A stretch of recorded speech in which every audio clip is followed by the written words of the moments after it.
Oumar Niasse arrived to the sound of great expectation. But the striker only provided Everton fans with laughter on his first start. Roberto Martinez opted to give Oumar Niasse a start against Bournemouth. But Senegal striker produced a dismal performance before being subbed.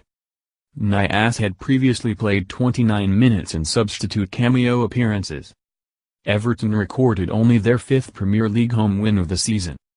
It was 27 minutes into a run-of-the-mill contest when the ball finally arrived at the feet of the third most expensive footballer in Everton's history.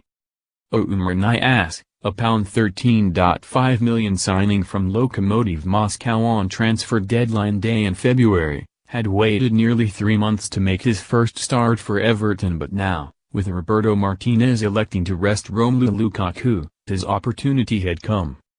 For much of the opening exchanges, as Everton and Bournemouth traded a goal each, events had bypassed Niasse, and the closest he had come to getting involved was jumping for a long ball from Everton goalkeeper Tim Howard. But then, just before the half-hour, Everton launched a counter-attack and suddenly the ball made its way to the feet of Niasse, so he turned, looked up to see where his teammates were and picked his pass. And gave it straight to Bournemouth midfielder Harry Arter. There has not been much laughter at Goodison Park in the second half of this dismal campaign, except for when Rounekone tried a bicycle kick against Southampton and missed completely, but there was laughing here. Niasse, a Senegal international, arrived to the sound of great expectation and the promise that he would offer a different dimension to Lukaku, the club's striking talisman. Since arriving, though, he has done nothing to suggest his transfer fee was money well spent. Before Bournemouth arrived at Goodison, Niasse had played the grand total of 29 minutes in a handful of substitute cameo appearances. He never looked like scoring a goal in any of those games, and his efforts during warm-ups raised eyebrows rather than suggested he would quicken the pulse. Martinez, whose future has been the subject of such scrutiny, took a gamble by playing Niasse here, and the snapshot in the 27th minute epitomized his afternoon.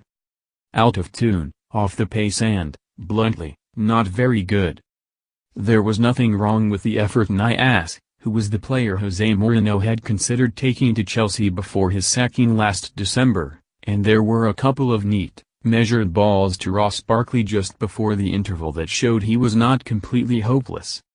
But when, in the 60th minute, the electronic substitute board flickered into life and showed that no 10 would be replacing no 14, there was no surprise. A huge ovation swept around this old stadium as Niasse departed the action, but it was more to recognize that Lukaku was entering the fray. Be under no doubt that Niasse has a huge job on his hands to ensure those cheers turn into acclaim rather than a sign of relief.